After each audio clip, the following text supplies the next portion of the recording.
सभी किसान भाइयों का स्वागत है एक और नई वीडियो में। तो किसान भाइयों, आज मैं आपको इस वीडियो में बताऊंगा कि टमाटर की खेती में फेल होने के और घाटा पड़ने के कौन कौन से मुख्य हमारे कारण होते हैं, कौन सी हम ऐसी गलतियां करते हैं जिस कारण हमारे टमाटर की खेती में या तो टमाटर की खेती में हम प्रॉफिट नहीं बना पाते हैं या हमारी खेती किन्हीं कारणों की वजह से खराब हो जाती है। और उन बातों का हमें विशेष ध्यान रखना चाहिए क्योंकि छोटी छोटी गलतियां हमारी खेती और हमारे प्रॉफिट को एकदम से लॉस कर देती है। तो इसके बारे में आपको डिटेल में जानकारी दूंगा किसान भाइयों कि किन किन बातों का आपको ध्यान रखना चाहिए। चाहे किसी भी मौसम में आप कोई भी खेती करो, हर चीज में ये नियम होते हैं या टिप्स होते हैं या बातें होती है, ये लागू होती है ताकि हमारी खेती बढ़िया तरीके से ग्रो कर पाए। तो किसान भाई, जो भी मैं आपको जानकारी दूंगा, अगर आपको बढ़िया लगे, इन्फॉर्मेटिव लगे तो ज़्यादा से ज़्यादा वीडियो को शेयर करना, कमेंट करना और लाइक जरूर करना और अपने किसान भाइयों के साथ शेयर करना ताकि मेरे को भी सपोर्ट मिले और मैं आपके लिए हमेशा मोटिवेट होकर इस प्रकार की बढ़िया से बढ़िया वीडियो लेकर आता रहा हूँ। तो किसान भाई, सबसे पहली जो मेन बात होती है वो क्या करते हैं, हम जब भी टमाटर की खेती के लिए हम खेत तैयार करते हैं तो खेत की बनावट हम गलत तरीके से तैयार करते हैं। ठीक है,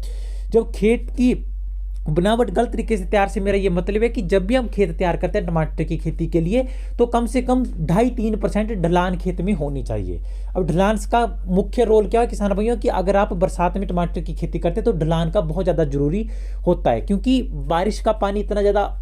खेतों में रुक जाता है। अगर हमारा खेत बराबर होगा तो पानी उसमें रुक जाता है, मॉइस्चर का मात्रा होती है वो नमीपन की मात्रा ज़्यादा बढ़ जाती है, जिस कारण क्या होता है, रोग लगने स्टार्ट हो जाते हैं, बैक्टीरिया लगना स्टार्ट हो जाता है, पौधा स्ट्रेस में आ जाता है जब ज़्यादा नमीपन की मात्रा होगी। इसलिए 2-3% अगर ढलान वाला क्षेत्र होगा उसमें अगर बेड भी बनाओगे 2-3% उसमें ढलान होगी तो पानी हमारा ज़्यादा खेत में नहीं रुकेगा और हमारा पानी जो भी होगा वो बाहर निकल जाएगा खेत से, क्योंकि जो भी पानी रुक जाता है एक बार वो हमारी खेती के लिए बहुत ज़्यादा हानिकारक होता है। उसकी वजह से नमीपन के कारण आपको पता है ब्लाइट हो गया, नेमाटोड्स हो गए, इस प्रकार के हमारे बहुत से रोग लगते हैं। ठीक है, तो पहली बात होगी। दूसरा, आपको सही बीज का प्रयोग करना चाहिए किसान भाइयों, क्योंकि हर मौसम में हमारा अलग अलग बीज होता है टमाटर का, वो उगाया जाता है, इसलिए सही सीड का आपको सबसे पहले तो प्रयोग करना चाहिए। क्योंकि बहुत से किसान भाई क्या करते हैं कि जो सीड वो बरसात में लगाते हैं उसी को वो गर्मी में लगा देते हैं। तो क्या होता है कि हर सीड एक स्पेसिफिक मौसम के लिए बनाया जाता है, स्पेसिफिक टेम्परेचर पर सेट किया जाता है कि इतना टेम्परेचर वो सहन कर सकता है या इतना लो टेम्परेचर में होगा या मिड टेम्परेचर तक सहन होगा। तो कभी भी बरसात के मौसम को बरसात की सीड को गर्मी में ना लगाएं, गर्मी के सर्दी में ना लगाएं। कुछ ही सीड होते हैं जो हर मौसम में हमारे हो जाती हैं और एक मिड और अप और डाउन हमारा टेम्परेचर सहन कर सकते हैं। ठीक है किसान भाइयों, और तीसरा आ गया हमारे टमाटर की खेती में विफल होने का, फेल होने का जो कारण होता है कि जब भी हम स्प्रे मेडिसिन का प्रयोग करते हैं तो हम ओवरडोज कर देते हैं। ठीक है, कई बार आपको पता है कि हमें बताया होता है कि इस स्प्रे या इंसेक्टिसाइड होगी चाहे फंगिसाइड होगी उसका 15 ग्राम आपको प्रयोग करना है या 20 ml उसका आपको प्रयोग करना है। अगर हम ओवरडोज कर देते हैं तो ओवरडोज से क्या होता है, पौधा हमारा एकदम से सिकुड़ना स्टार्ट हो जाता है, उसकी फ्लावरिंग गिरना स्टार्ट हो जाती है, क्योंकि इसमें केमिकल होता है, जो भी दवाइयाँ होती है रासायनिक केमिकल होते हैं और बहुत ज़्यादा प्रभावित करते हैं हमारी खेती को, क्योंकि जो केमिकल एक प्रकार से इंसेक्ट्स को मारते हैं वो हमारी खेती को भी प्रभावित करेंगे अगर आप एक लिमिट के अकॉर्डिंग ना चलोगे, ओवरडोज करोगे। बहुत से किसान भाई कर देते हैं कि हमारी खेती में बहुत ज्यादा रोग लगे, वो तो 25 ml की जगह हम 30 डाल दें, 35 डाल दें, तो वो धीरे धीरे हमारी खेती को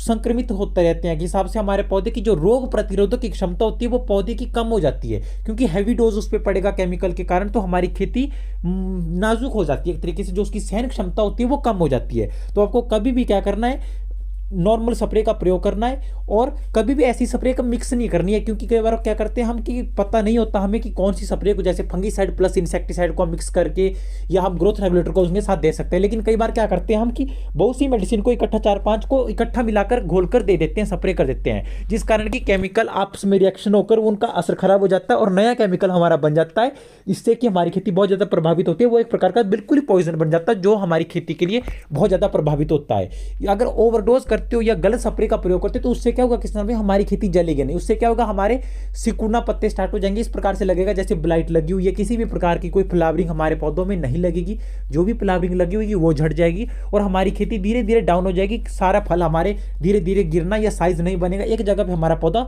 खड़ जाएगा। तो इन बातों का आपको विशेष ध्यान रखना है। और इसके बाद बात आ गई किसान भाइयों की, जो नए किसान भाई टमाटर की खेती में आ रहे हैं, जो कि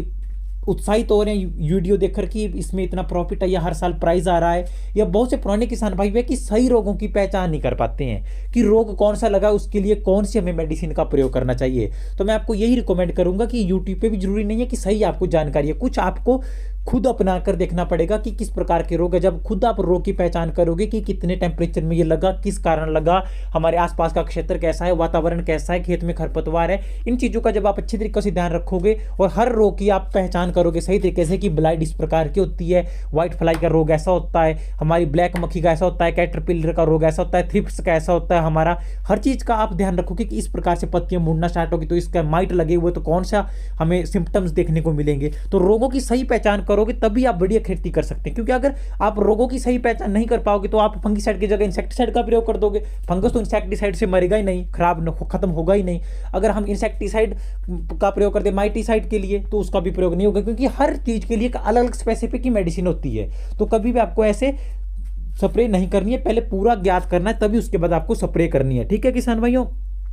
और उसके बाद बात करते हैं कि चाहे किसी भी मौसम में आप खेती करो, ज्यादातर गर्मी में होता है कि पानी की कमी और बढ़ोतरी का अनुमान नहीं होता है किसान भाइयों को। बहुत से किसान भाई क्या करते हैं कि पानी की मात्रा ज्यादा लगा देते हैं या कम कर देते हैं। बिल्कुल देखो, पानी टमाटर के पौधों को चाहिए होता है, बिल्कुल 100% तो चाहिए होता है, लेकिन उसकी कितनी मात्रा देनी है, कब देना है, उसका बहुत बड़ा विशेष ध्यान होता है। क्योंकि बहुत से किसान भाई मेरी इस वीडियो को देखकर सोचेंगे कि ये कौन सी बातें बता रहा है, लेकिन ये बहुत बड़ा एक लॉजिक होता है छोटा सा किसान भाइयों, जो कि टमाटर की खेती को हमारा खराब भी कर देता है। पानी की मात्रा अगर थोड़ी सी भी ज्यादा हो जाती है किसान भाई, तो हमारे पौधे उसकी वजह से भी स्ट्रेस में आ जाते हैं। चाहे मैं गर्मी की बात करूं, क्योंकि ज्यादा नमीपन हो जाएगा और दिन में टेम्परेचर भी बहुत ज्यादा हाई हो जाता है। ठीक है, तो उस कारण हमारे पौधा डिसबैलेंस हो जाता है और हमारा धीरे धीरे पौधे की ग्रोथ है वो एक जगह पर रुक जाती है। तो पानी आपको पर्याप्त मात्रा में टमाटर की खेती को देना चाहिए, और इतना भी कम नहीं देना चाहिए कि सूखा ही लग जाए और पौधा ऑटोमेटिकली हमारा झुलस जाए, और इतना ज्यादा भी नहीं देना कि मॉइस्चर की वजह से कोई रोग लग जाए। एक पर्याप्त मात्रा में जितनी पौधे को आवश्यकता है उतना ही हमें पानी का प्रयोग करना चाहिए। क्योंकि ज्यादा पानी अगर हम लगा देते हैं या डेली पानी लगे हुए, गर्मियों में भी लगाने, गर्मियों में भी एक दिन छोड़कर पानी लगाना चाहिए। लेकिन अगर हाई टेम्परेचर हो जाता तो आप डेली लगा सकते हो, लेकिन एक लिमिट में, ताकि हमारी खेती खराब ना। और पानी जब भी लगाना हो गर्मी के टमाटर के लिए स्पेसिफिक सुबह के टाइम लगाओ, बाकी मैं स्पेसिफिक आपको या रिकमेंड करूंगा ज्यादातर आपको लगाना चाहिए शाम के टाइम ही, क्योंकि शाम के टाइम के लिए बहुत ज्यादा बेस्ट रहता है हमारा। दिन में हम 9 बजे से पहले पहले लगा सकते हैं, लेकिन आपको अगर मैं बताऊं तो शाम को 4 बजे से बाद आप पानी लगाओगे गर्मी में तो हमारा बहुत ज्यादा सेट रहेगा। रात में पौधों को पूरी तरह से पानी जड़ों में पहुंच जाएगा पौधों को, तो आपको ज्यादातर उसका प्रयोग करना है।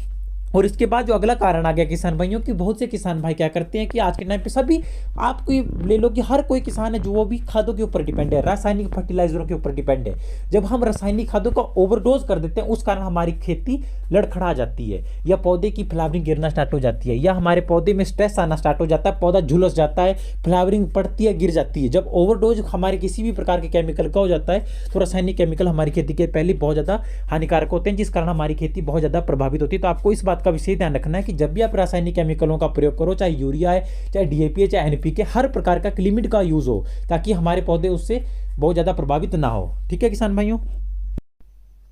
और किसान भाई इसके बाद बात करते हैं हम कि गर्मी में जब भी आप स्प्रे करें, गर्मी में सबसे ज़्यादा लागू होता है किसान भाइयों ये नियम कि गर्मी में जब भी आप स्प्रे करो तो आपको सुबह या शाम के टाइम ही स्प्रे करनी चाहिए। क्योंकि किसान भाई दिन में हमारा टेम्परेचर इतना ज़्यादा हाई होता है कि उस टाइम हमारा केमिकल क्या होता है, क्योंकि गर्मी में आपको पता है हमारा टेम्परेचर बहुत ज़्यादा हाई होता है, जिस कारण पौधे हमारे दिन में खुद ही धूप के टेम्परेचर की वजह से झुलस रहे होते हैं, एकदम से सिकुड़े हुए होते हैं धूप के कारण। तो उसको उस टाइम में अगर स्प्रे करेंगे तो स्प्रे का केमिकल भी नेगेटिव इफेक्ट हमारी खेती पर डालता है और हमारी खेती धीरे धीरे खराब हो जाती है। तो उस बात का आपको विशेष ध्यान रखना है। और सबसे बड़ी मेन बात किसान भाइयों की टमाटर की खेती में खरपतवार का भी नियंत्रण करना चाहिए, क्योंकि किसान भाई इस बात को बहुत ही आम बात समझते हैं, लेकिन खरपतवार क्या करता है, जितने भी हमारी खेती में हम पानी लगाते हैं, पोषक तत्व डालते हैं, फर्टिलाइजर डालते हैं, कोई भी जैविक खाद डालते हैं, उन सब का असर जो होता है वो हमारा खरपतवार खींच लेता है। ठीक है, और इंसेक्ट्स भी हमारे ज्यादातर खरपतवार में छिपे हुए होते हैं। तो आपको इन सब बातों का विशेष ध्यान रखना है। तो किसान भैया अगर आपको ये वीडियो अच्छी लगी तो ज्यादा से ज्यादा वीडियो को शेयर करना। तो मिलते हैं किसी नए वीडियो में, ज्यादा से ज्यादा वीडियो को शेयर करना और कमेंट करके जरूर बताना।